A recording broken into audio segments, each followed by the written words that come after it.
লেবুর খোসা দিয়ে আমরা কেক তৈরি করব। আমাদের লাগবে চিনি হাফ কাপ, ময়দা হাফ কাপ, সুজি half cup, baking powder, baking soda, essence, 2টা ডিম, একটু লেবুর রস, হাফ কাপ তেল আর গুঁড়া দুধ 3 টেবিল চামচ। এখন ডিম দুটো নিলাম, ফেটে নিলাম, তার সাথে দিব দুধ, চিনি, তেল, সামান্য 2 টেবিল চামচ পানি, লবণ। এটা ভালো করে ব্লেন্ডারে দিয়ে ব্লেন্ড করে নেব। এই যে ব্লেন্ড করে নিচ্ছি। এখন একটা বাটিতে ঢেলে রাখলাম। এরপর এর সাথে আমরা দিব সুজি, ময়দা হাফ কাপ করে। এটা চালনি দিয়ে চেলে আস্তে আস্তে করে মেশাবো, তাহলে কেকটা খুব সুন্দর ফুলে ওঠে।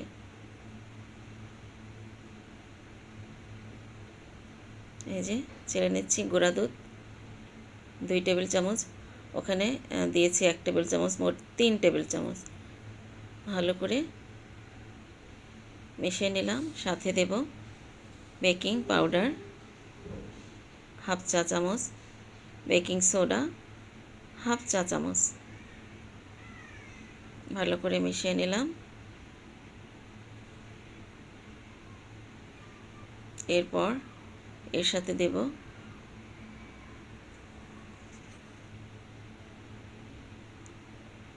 এসেন্স হাফ চা চামচ। আমি অরেঞ্জ কালার এসেন্স দিয়েছি, সামান্য একটু ফুড কালার।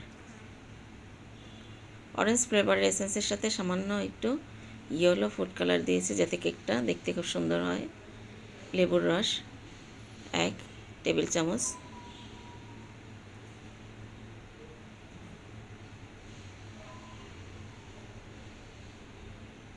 এখন সব করে মিশিয়ে আমরা ঢেকে রাখবো 15-20 মিনিটের জন্য। আর পাত্রটা গরম করে নিয়েছি। যে বাটিতে বা মোল্ডে কেকটা বসাবো, সে বাটিটা একটু তেল দিয়ে কাগজ দিয়ে সুন্দর করে রেডি করে নিলাম। এখন একটু লেবুর খোসা, টুকরা লেবুর খোসা গ্রেট করে এর সাথে ভালো করে মিশিয়ে নেব।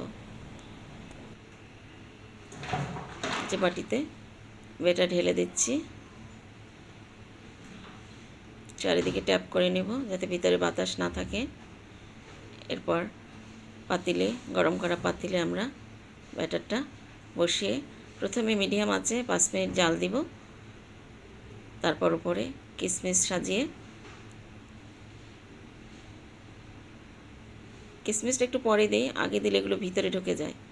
5 মিনিট জাল দিয়ে, মিডিয়াম আঁচে জাল দিয়ে কিশমিশ দিয়ে সাজিয়ে ঢেকে রাখবো 20 মিনিট।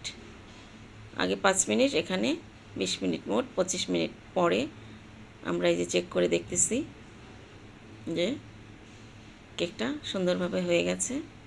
এখন তুলে নিচ্ছি গরম পাতিল থেকে।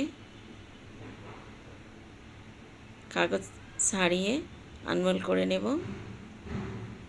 খুব সুন্দর ফুলে উঠেছে, খুব সুন্দর একটা কালার আসছে। এই যে আমার বেবি খুলছে।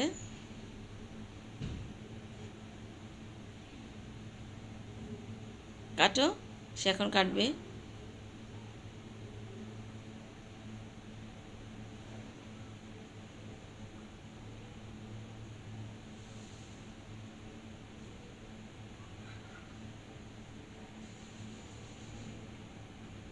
বাহ, সুন্দর নরম তুলতুলে কেক তৈরি হয়েছে।